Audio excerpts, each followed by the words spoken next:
Continuamos nuestro diálogo sobre el Medio Oriente, fundamentalmente, que es uno de los temas más importantes hoy en la política mundial, con Reiner Rodríguez, graduado en la Escuela de Estudios Internacionales y con posgrado en Derecho Internacional. Decíamos que en esa región tan conflictiva hay que acercarse con una visión distinta a la que tenemos en Occidente, con valores muy diferentes.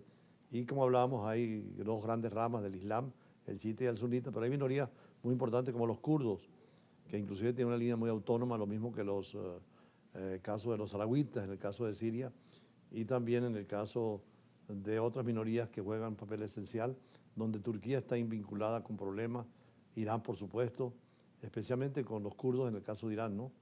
Sí, me suena mucho el tema de los alawitas porque hasta no hace mucho me enteré que el patriarca de ese grupo es de origen venezolano, porque nosotros tenemos una comunidad de alawitas muy importantes aquí en Venezuela. Sí, sirios que son de origen, sí, Correcto. una religión muy particular, muy cercana al chiismo, por eso sostenía Irán a Bashar al-Assad, al padre y al hijo, y ahora cayó esa influencia.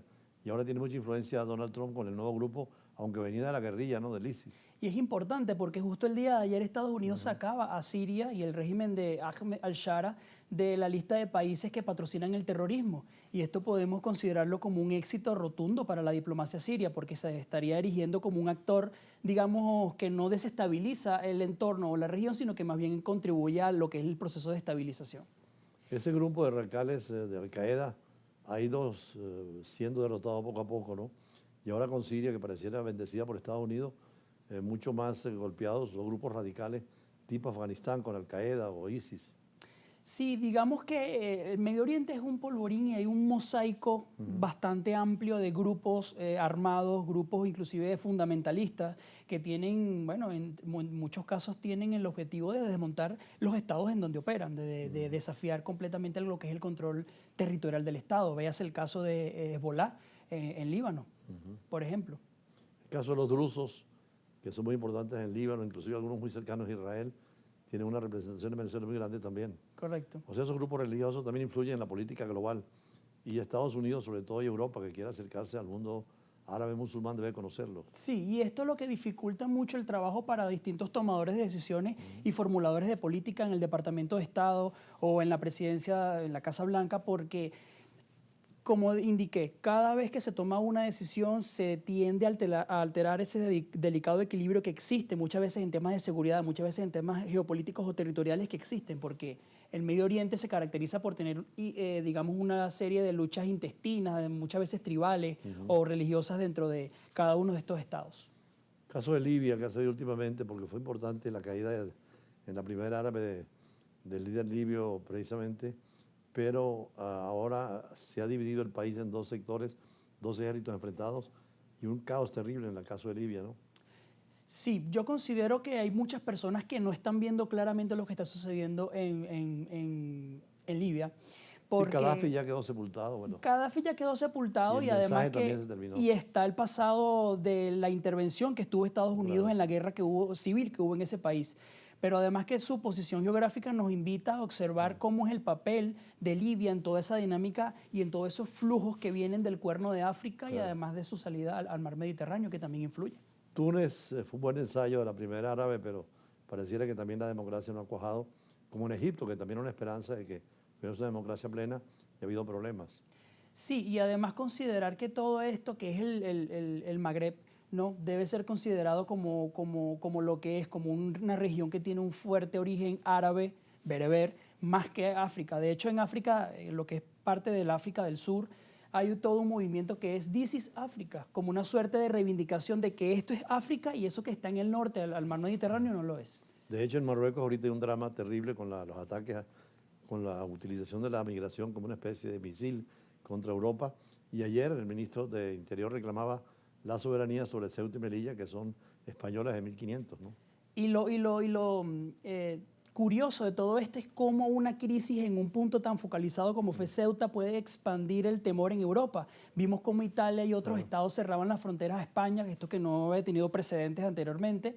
Pero en efecto, digamos que el factor migratorio tiene un papel importante dentro del análisis porque estamos viendo cómo un estado, que en este caso es Marruecos, utiliza la permisibilidad que tiene con todos estos migrantes para lograr presionar un Estado y que adquiera determinada postura. Sí, ya lo hizo con la Marcha Verde, recuerda, sobre el pueblo saharaui, y ahora querían, aparentemente con la migración también, forzar a Europa, que como tú dices, el migrante que llega a España, como decían los italianos, van a Italia o a Alemania. Correcto. Por eso la actitud frente al Tratado de Schengen, que es la libertad de movimiento de todos los ciudadanos en Europa. Sí, bueno, hay toda una suerte de movimientos, de panmovimientos, ¿no? Lo que es el panarabismo, lo que es este movimiento es muy importante, pero me gustaría hacer referencia también a un tema, y es que cómo se interconecta todo esto, ¿no? Digamos que hay que recordar que Estados Unidos convenció a Marruecos de que si normalizaba sus relaciones con Israel, Estados Unidos iba a reconocer la territorialidad, en este caso de la República Saharaui, que usted como estaba bien lo está comentando, y España, que había reconocido la autonomía de este territorio. Entonces digamos que todo está entrelazado.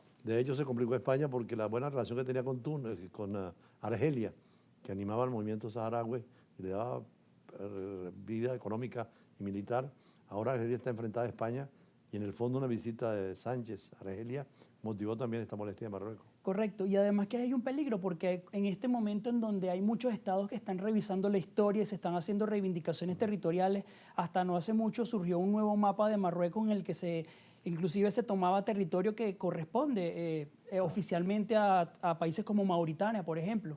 Entonces, la vieja Mauritania, sí que era una provincia romana desde la época antigua. Por cierto, ahí también el caso muy importante de la situación que se está arreglando ahora con lo que ha pasado en la parte del estrecho y la situación de España, que es muy importante para ellos, ¿no? Y para Europa también. Es la frontera sur, Ceuta y Melilla, ¿no? Por supuesto, porque el estrecho de Gibraltar permite la entrada y salida hacia el mar de aguas cálidas, que en este caso es el Mediterráneo. Pero lo curioso era que no solamente, no hay que verlo como algo aislado, sino como algo interconectado. Veíamos cómo caía el estrecho Hormuz a principios de marzo, luego lo que sucedió con Bab el Mandeb hace un mes aproximadamente, y luego lo que sucedió con Ceuta. Entonces digamos que, retomando lo que comentaba en el segmento anterior sobre los estrechos, estos cuellos de botella o estos puntos críticos van a tener un papel importante dentro de lo que es la dinámica internacional. Y cuidado y no vamos a observar también lo que va a suceder en Molucas, allá en el mar del sur de China. Pareciera que estamos reviviendo lo que fue la Odisea más de 2500 años con Homero, el control de los estrechos y el control de los mares. Y como Odiseo hizo el largo viaje hasta Ítaca, pero donde precisamente era oposición de potencia. Y la excusa era Helena de Troya, que ahora es el petróleo aparentemente, ¿no? Aparentemente sí, el petróleo digamos que es importante. El consumo de petróleo no ha disminuido, salvo en el caso de lo que sucedió en la pandemia. Pero cada año los actores en el sistema internacional consumen mayores cantidades de energía. Por eso buscan también apropiarse de esos territorios. Están presentes las grandes potencias, China, Rusia, Estados Unidos y la Unión Europea, ¿no? Claro, y además que los estrechos permiten el acceso y la entrada de grandes cantidades de mercancía, de modo que desde el punto de vista logístico y comercial, los estrechos les permiten grandes ventajas a nivel de acceso a todos estos estados ribereños que bañan estos estrechos. Por eso no hay que hacer mucho oído al canto de la sirena. Correcto. Sobre todo en esa zona que vienen las potencias a endulzar su discurso, tanto Estados Unidos como China o Rusia, y seguir como Odiseo con un pie firme. Es una definición que tiene que hacer el Medio Oriente en estos años de una propia personalidad, porque están siempre, desde los otomanos hasta hoy, en manos de los imperios occidentales. Sí, yo me gustaría referirme a Kenneth Walsh, un teórico muy citado en relaciones internacionales que hablaba de que cada actor debería, mediante un sistema de autoayuda, fortalecerse lo más que pueda para poder hacer frente a todos estos desafíos dentro de la anarquía internacional. Y yo creo que el Medio Oriente debería apuntar hacia allá, buscar fortalecer su posición y, bueno, no tener una sola garantía, sino que buscar autonomía estratégica y reducir su dependencia de actores como Estados Unidos. Y acabar con tantos polifemos, tantos monstruos que hay allí. No hacer mucho caso al dios de las tormentas, ni tampoco a los cánticos que le dio, ¿cómo se llama? Calipso, para que se quedara allí. ¿Viste la película? Sí. Tienes que verla, nos hace leer la Odisea de nuevo. Christopher Nolan. Sí, un poquito exagerada, pero es interesante de todas maneras. La política internacional está presente en toda la vida, y en todos los pueblos y en todos los países. Y es un poco lo que hace la literatura y el cine, ¿no? Claro, y además que acerca estos grandes diálogos que desde la antigüedad nos muestran cómo es la naturaleza del hombre y no ha cambiado tanto a las personas. Digamos que no muchos conocían la Odisea de Homero, en este caso. O sea, que vamos a hacer un Medio Oriente descrito desde hoy como si fuera una odisea de ese mundo hacia plena independencia y a buscar una estabilidad, ¿no?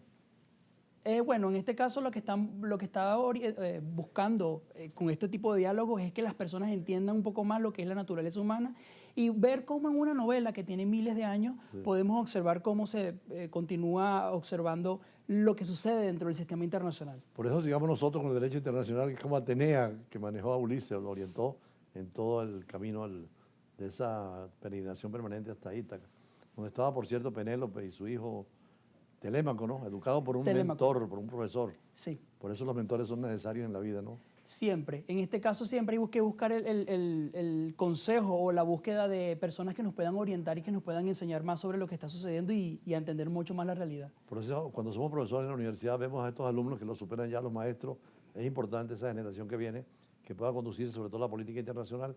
Ojalá que la Cancillería se profesionalice más y volvamos a los exámenes de concurso para tener una mejor diplomacia. Eso esperamos, que todo pueda seguir Gracias, continuando. Reiner Rodríguez, analista internacional. Y seguimos con otros invitados siempre en el campo del derecho y las relaciones internacionales. Ya regresamos.